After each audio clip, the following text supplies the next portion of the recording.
বৃক্ষই ছায়া, বৃক্ষই মায়া। পথিক, তুমি বৃক্ষের ছায়াতলে বিশ্রাম নাও, চারপাশের সবুজ প্রকৃতি এবং পরিবেশ অবলোকন করো, কিন্তু এর ক্ষতি বা নষ্ট করো না। পাতা প্রিয় বন্ধুরা, আসসালামু আলাইকুম রহমতুল্লাহ। বন্ধুরা, আমরা আজকে আপনাদেরকে নিয়ে আসছি সবচেয়ে একটি সুন্দর জায়গা।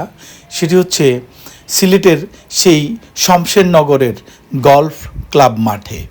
আপনারা দেখতে পাচ্ছেন সেই সবুজ সুন্দর সেই মাঠের পাশে একটি শতবর্ষী একটি বটগাছ। সেই বটগাছটি আজকে আপনাদেরকে দেখাবো, আশা করি আপনাদের ভাল লাগবে। চলুন তাহলে আমার সাথে, আমি ঘুরে ফিরে আপনাদেরকে বটগাছটি দেখাচ্ছি, আশা করি আপনাদের ভালো লাগবে।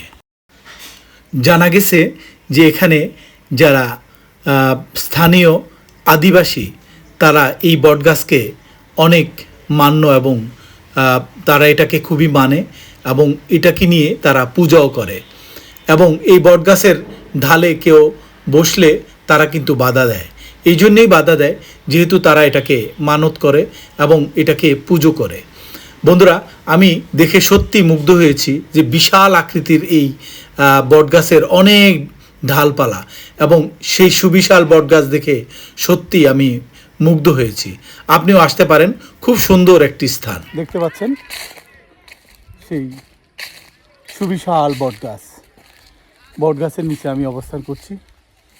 শমশেরনগরের এই গল্ফ খেলার মাঠটি সত্যি অসাধারণ।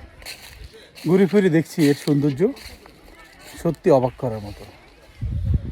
বিশাল একটি বটগাছ।